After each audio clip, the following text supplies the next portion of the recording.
自中原板荡，夷狄交迁，余发愤和硕，起自湘台，总发从军，历200余战。果真是岳将军的如传巨笔。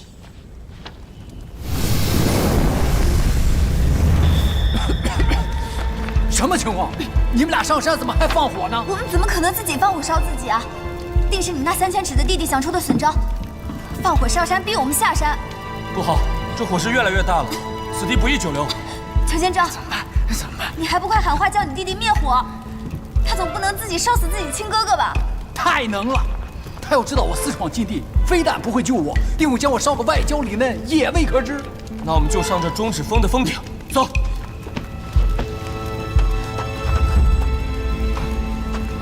哎，加我一个，兴许有个照应，也未可知。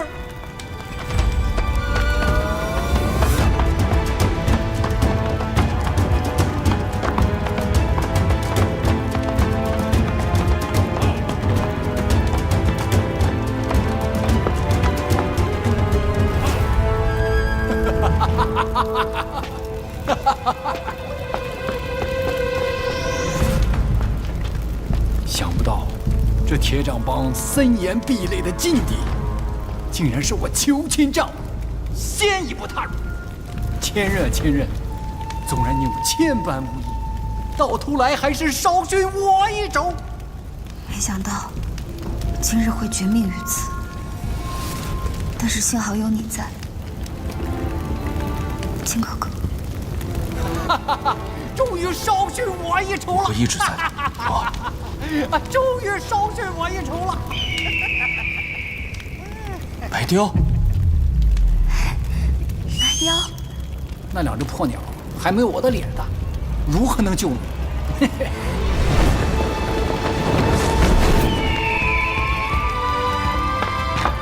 哎呀，谁成想这小子的轻功居然与我不分伯仲，加我一个！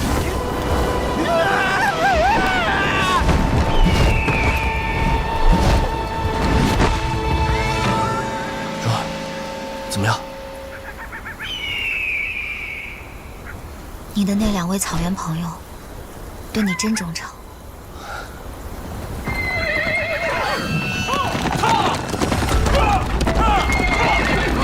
走，队长帮助你。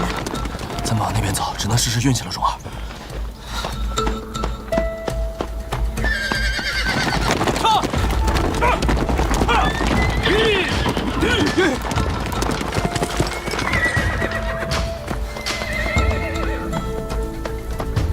为何不追了？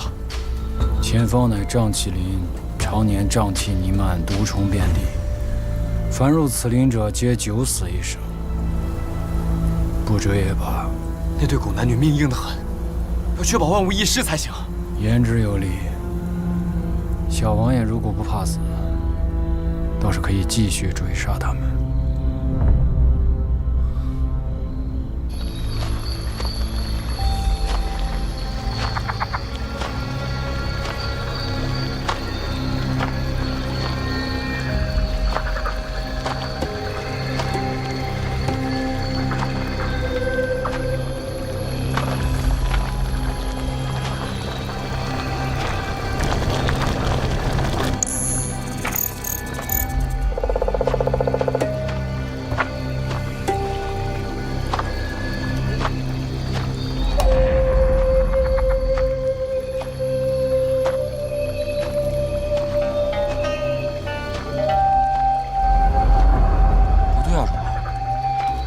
明明看见那个房子就是这个方向，怎么又不见了？金哥哥，你四周转一转，我看看。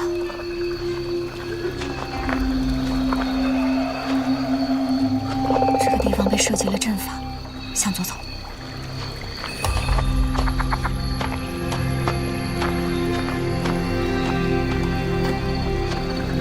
你往右边走。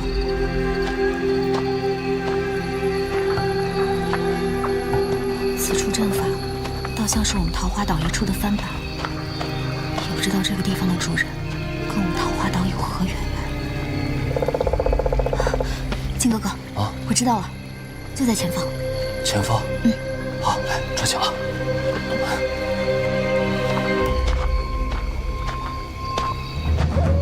来，说。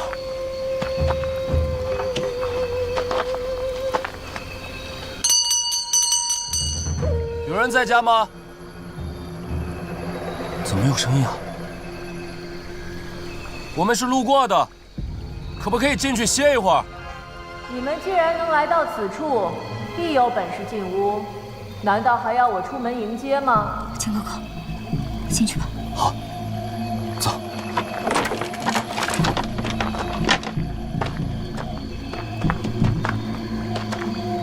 来，脚下慢一点。来，说。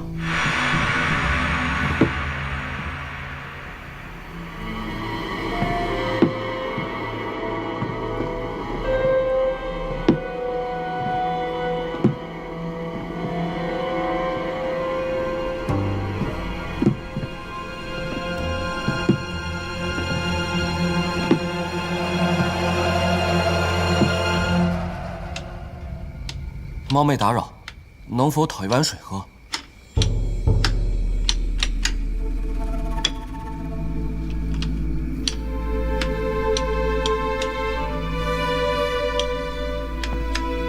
来，说话，慢点。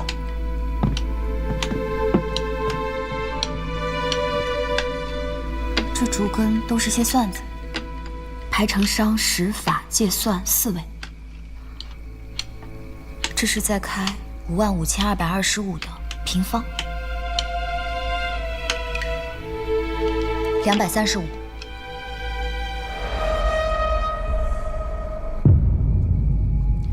小丫头已经受了重伤，就不要胡说。是不是胡说？自己算算不就知道了？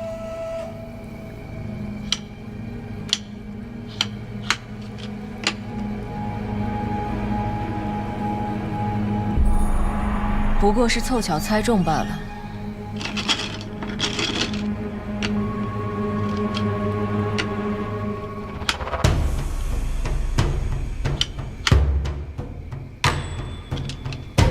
这些算子排成商、时、方法、连法、余、下法6行。您这次是在开34012224的立方。看出题不难，你可算得出来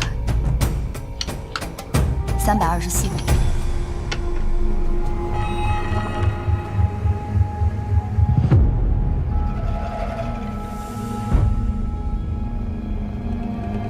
跟我来，小丫头，这些你可识得？算经中的天元之数，倒算得上是数理难题，虽繁复，但却难不倒我。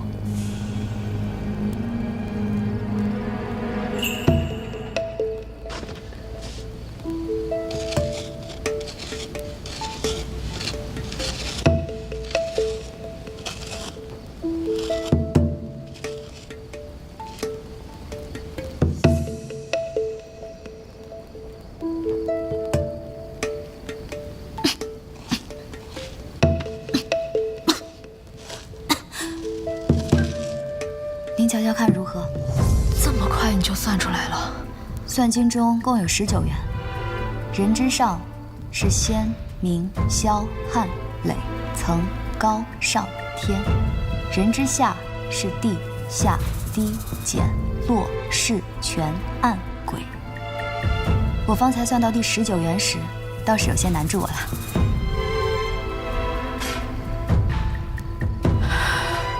这些算题让我苦思数日不得其解，为何你简单看了几眼就能？神算子因故，我等叨扰，有一男一女2个小贼逃入你的地界，幸而我报答，还望因给个面子。你们这是惹上大麻烦了，能让裘千仞这个老家伙亲自出马？你们究竟是什么人？哦，我们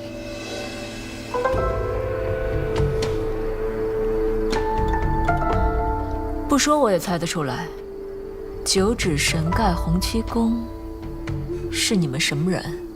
我们确实是洪老前辈的弟子。前辈，我这妹子刚刚在越州接任了丐帮新一任帮主，却因误闯入铁掌山禁地，被裘千仞所伤，故来此避难。前辈若是与铁掌帮有甚瓜葛，不便收留，那我们就此告辞。小子，你若不想让这妹子死在外面，就得听我的安排。我这黑沼泽林岂是想来就来，我自会料理他二人。你们走吧。那就有劳严姑了。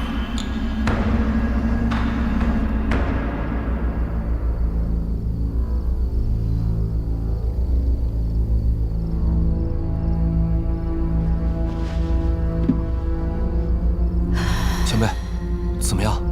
难治。啊？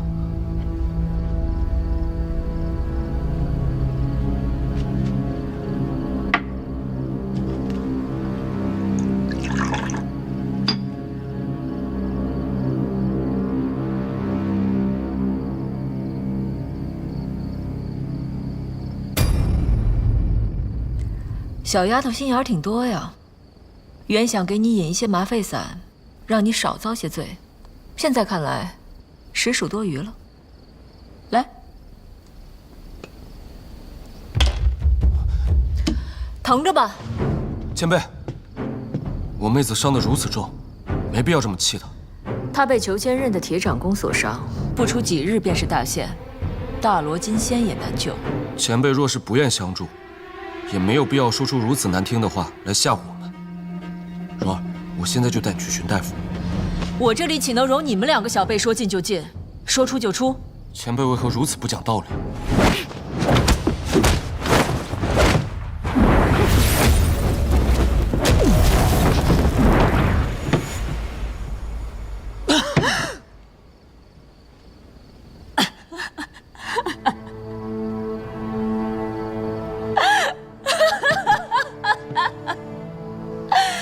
没想到我在此隐居10余年，勤修苦练，上乘无果。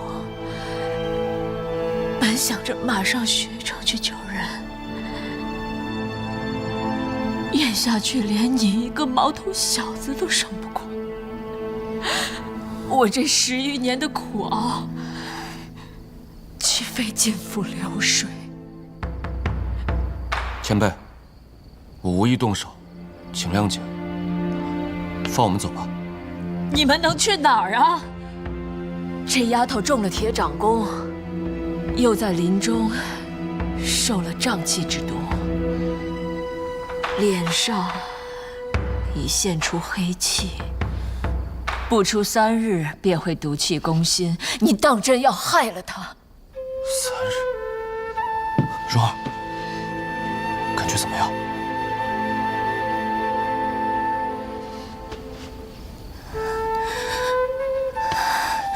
秦哥哥，我好难受。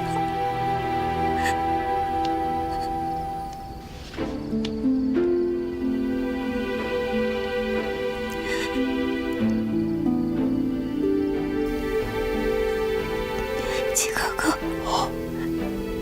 剩下这3天，你不要离开我半步，好不好？好。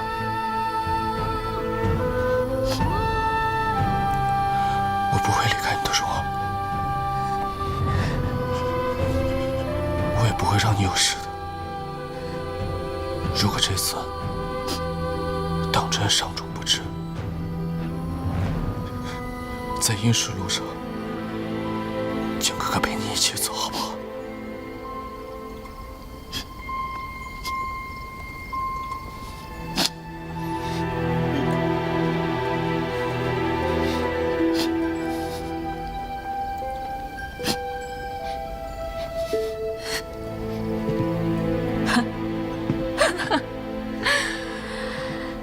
本还有法子可以试试救这妹子，若你们再这般期期爱爱耽误时间，即使仙医在世，也是回天乏术了。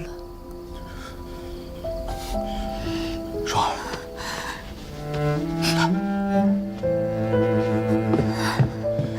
请前辈告诉我救蓉儿的办法。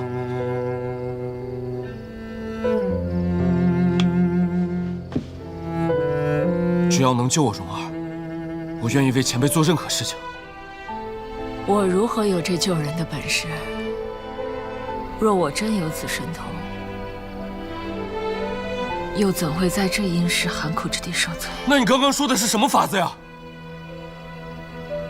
他的伤，如今世上只有一人能够救他，只是那个人肯不肯施救，就不得而知了。那个高人是谁？我现在就去找他，我去求他，不至于见死不救吧？你怎么知道不至于？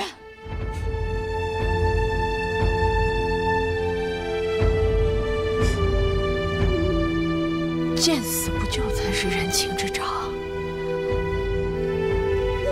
苦苦哀求谁不会呀？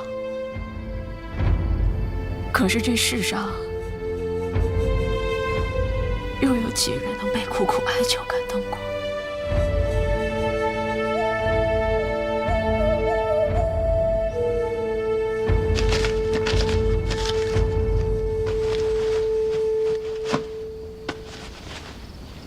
出林之后，避开铁掌帮追兵，直向东北，到了桃源县境内，开拆白色锦囊。下一步该当如何？里面写的明白，实地位置，切不可私看。你们即刻出发，你这妹子撑不了太久了，一切就看你们的造化了。多谢前辈，蓉儿，走。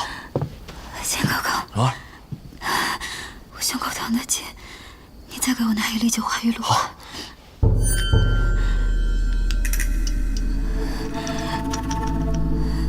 来，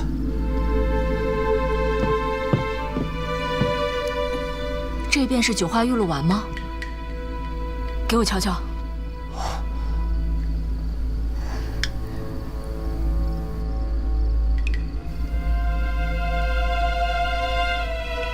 这是桃花岛的圣药，你们从何而得？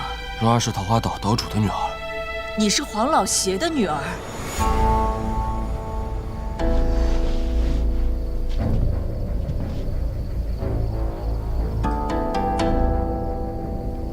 你若是我爹的仇人，那这3个锦囊，我不要也罢。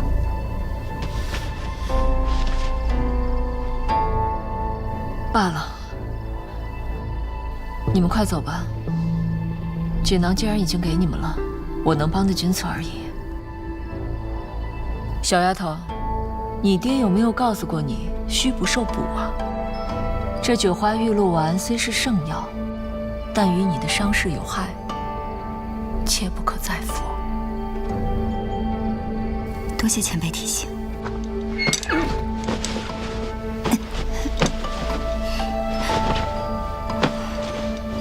撤！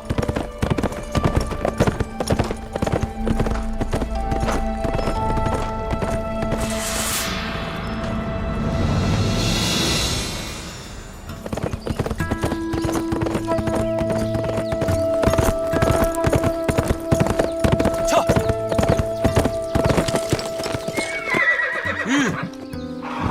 蓉儿，到了。锦囊里写了什么？我看看。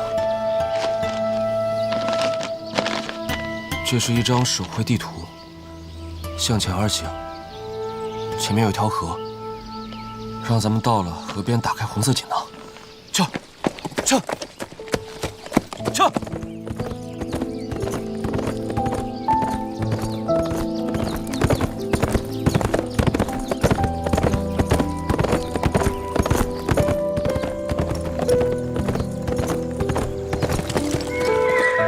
应该就是这儿了。是一张字条。秦哥哥，你念给我听。此女之伤，当视为段皇爷能救。段皇爷，我听我爹爹说过他是天下5绝的男帝，在大理当皇帝。可大理离这儿千山万水，怎么到达得了？这些你就不要担心了，这上面还有其他的字，我念给你听。南帝隐居桃园，外人万难得见。若言求医，更犯大忌。故须假言奉尊师洪七公之命，求见皇爷禀报要讯，待见南帝亲面，以黄色锦囊中之图交出。原来南帝就在桃源县。我们赶紧出发。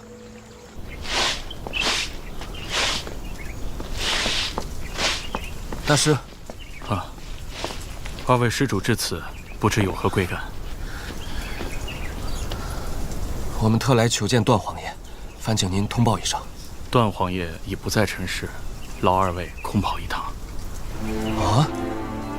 怎么会？不可能啊！尊师还在，师大里位高权重的段皇爷不在了。小师傅可是如此啊？二位可是与家师有约？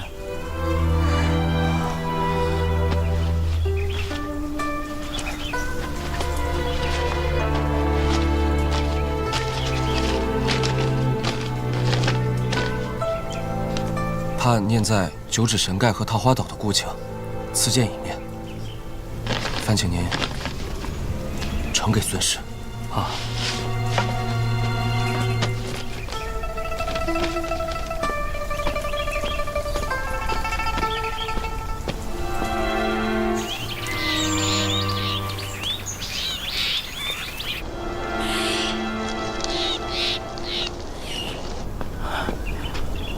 二位，请随我来。来，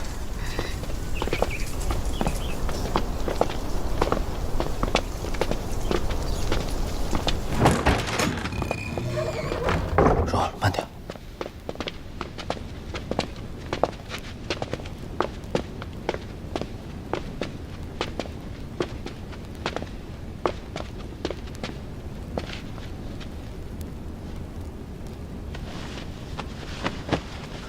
弟子黄蓉，弟子郭靖，拜见段伯伯。拜见段伯伯。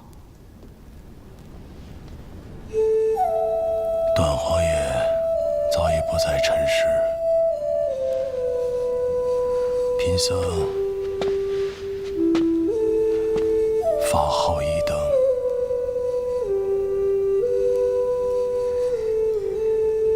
怎么伤这么重？来，先起来。是那裘千仞所伤，大师，我求求你救救蓉儿。放心，贫僧能治好他。多谢段伯伯。多谢大师，多谢大师。哎，我佛慈悲，出家人本该如此。孩子，放松身体，一会儿就算痛痒难当，也不可运气抵御。好，我就当自己死了。怎么说话跟他爹爹一样？好，开始了。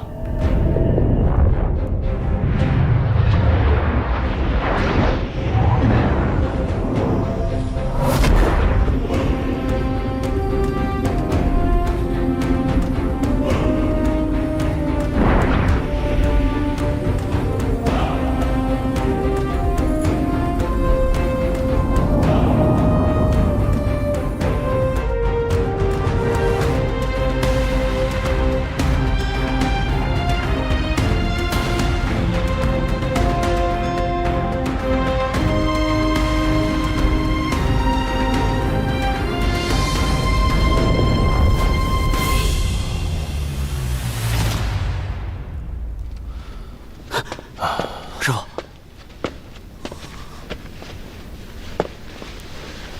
蓉儿，你怎么样？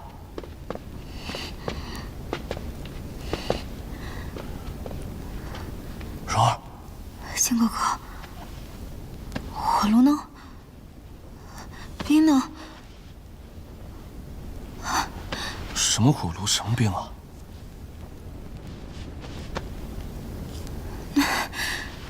金哥哥，我刚刚做噩梦了，我梦见欧阳锋、欧阳克还有裘千仞，他们把我放到火炉里烧烤，还拿冰冻我，吓死我了。没事了啊，刚刚段伯伯在跟你疗伤呢，太好了，太好了。段伯伯，段伯伯。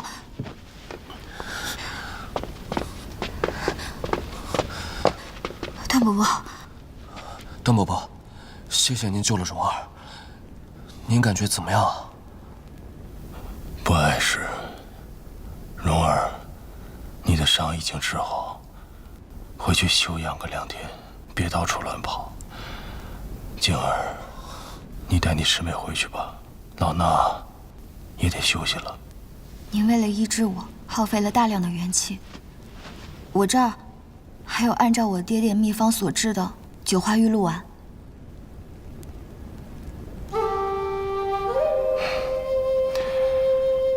想当年华山论剑，我们个个斗得元气耗尽，你爹也是拿这个药给我们大家服用。这个药调治不易，我拿2颗就行了。伯伯，蓉儿想把这天下所有的灵丹妙药都搬来给你呢。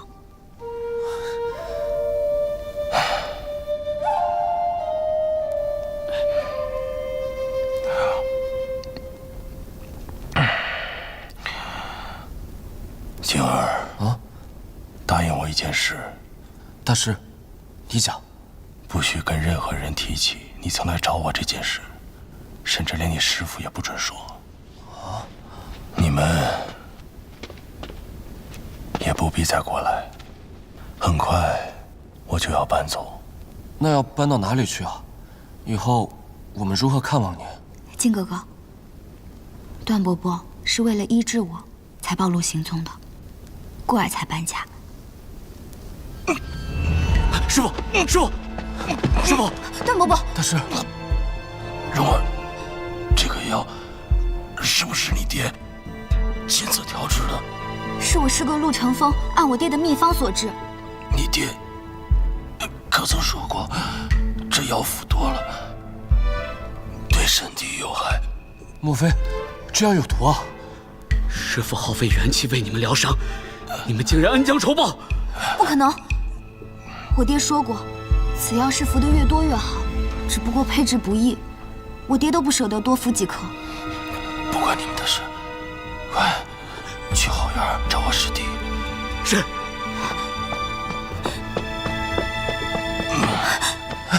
段伯伯，大师。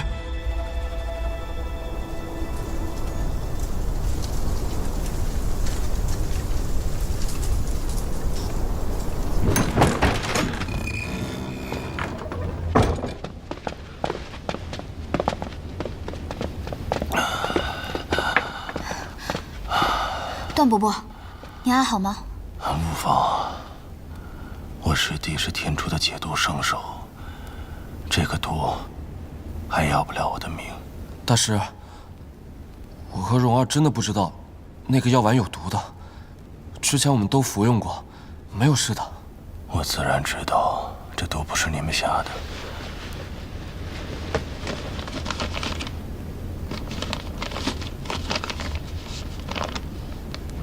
这花是英姑给你们的。是英姑。英姑让我们来找大师求医，却不让我们说是来求医的，还嘱咐我们说，只提七公，莫提他。这画画的是狮皮王割肉救哥的故事，不仅刺激我定会为蓉儿疗伤，还料到我会因为疗伤而虚弱，你会赠药给我。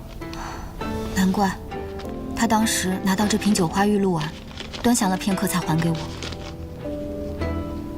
对了，他还嘱咐我说，我受过伤，切记不可再服此药。对，想来就是他在药丸里下了毒。你们2个小贼，莫不是奉了那疯婆娘之命来害师傅的？对，师傅，与他们无关，这是我此生该遭的劫。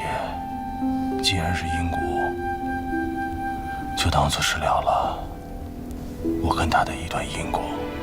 了却因果。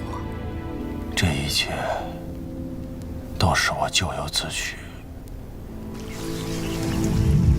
那一年华山论剑之后，就因真经归于全真派王真人保管。王真人担心无法克制西斗阳凤抢夺九阴真经，而我在大理王宫互传阴阳指先天功。而陪同王真人前来大理的，乃是周伯通。他闲来无事，总是在皇宫里游荡玩耍。直到那天，他偶遇了我喜欢的刘贵妃。武功不是这么练的。这儿呢，这儿呢，这儿呢，这儿呢。哎，哈哈！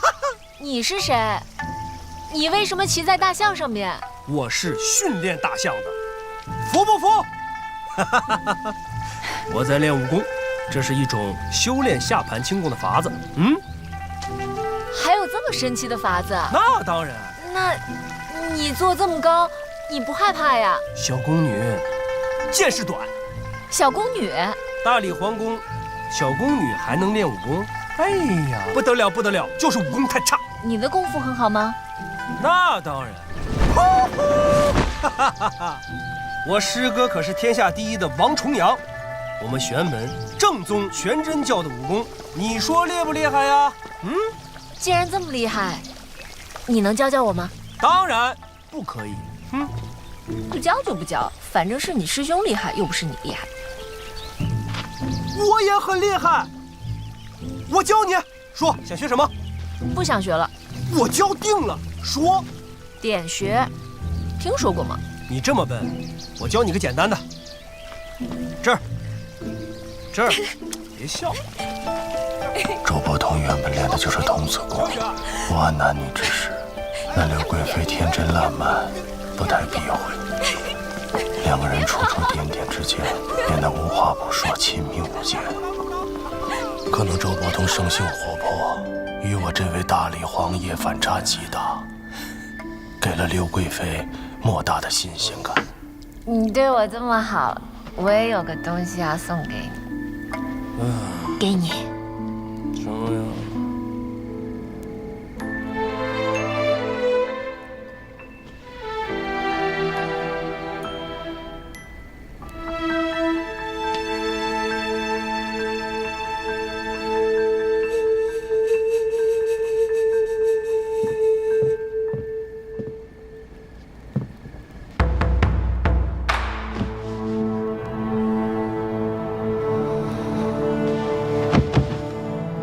我师弟自小性格散漫，我却万没想到他竟然做出如此不堪之事。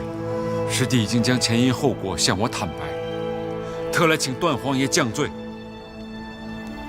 王真人，我们大理呢与全真派向来交好，岂能因为一个女子乱了我们之间的世交往来？来人，把他松绑。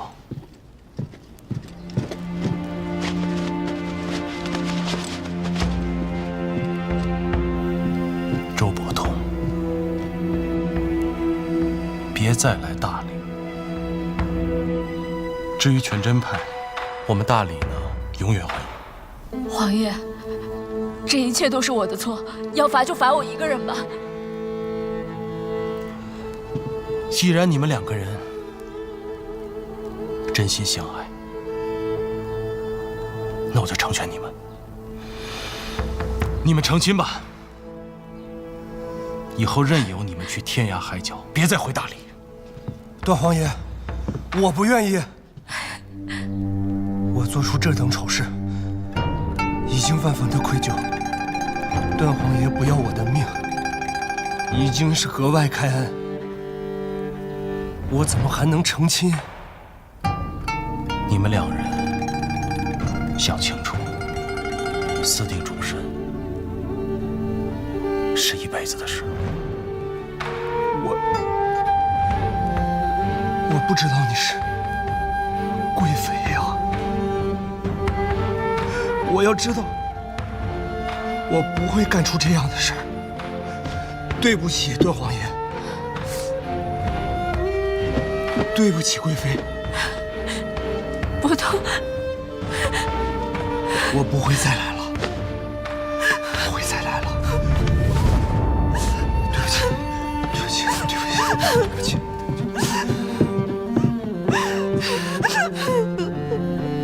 周伯通走后，刘贵妃就住在那间书房，不回寝宫了。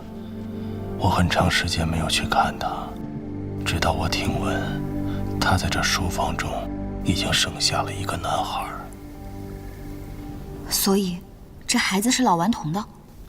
那段时间，我痴迷于武学，后宫经常遭到冷落。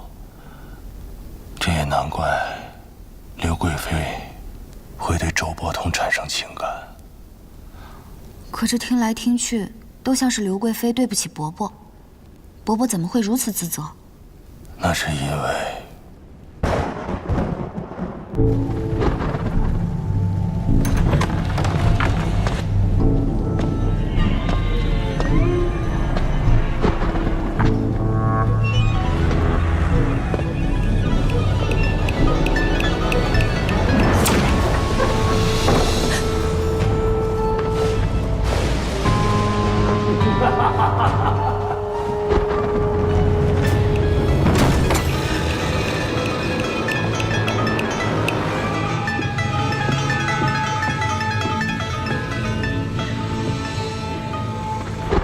你要是咽不下这口气，你可以杀了我。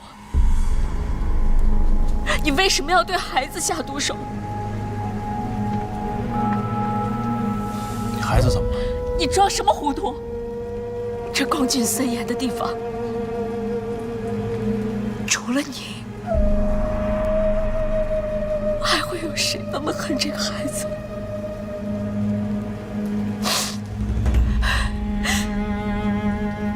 你要是好心，你就救救这孩子吧。我愿意用我的命去换孩子的命。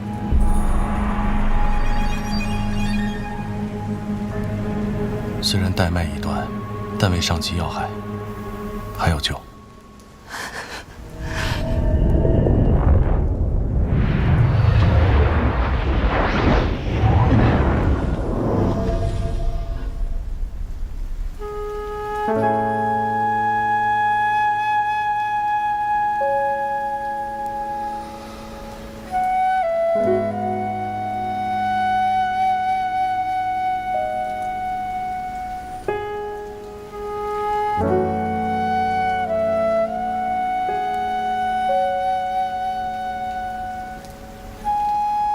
我最终还是没有救那个孩子。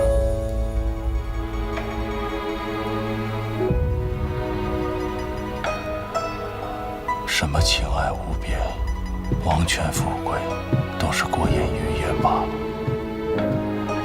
我把皇位传给段氏后人，从此出家为僧。修行得救，Hindu在桃园黑枣林。Hindu 修习武功，担惊大快，走火入魔。才必须在世，很重帮助他。段伯伯，您一直十分爱他，并且离不开他，对吗？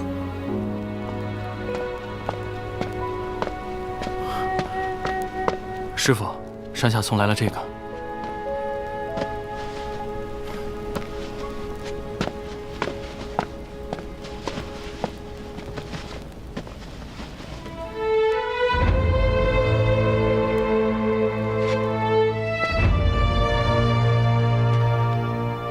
一念之差，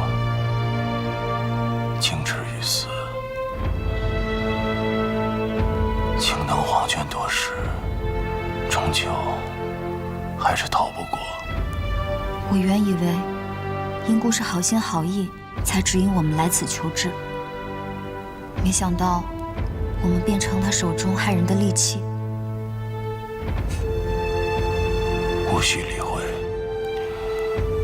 英姑的孩子虽然不是我所杀，但却是因我的冷漠与嫉妒而死。我和他的恩怨是困扰着我多年的心结，如今终可解开。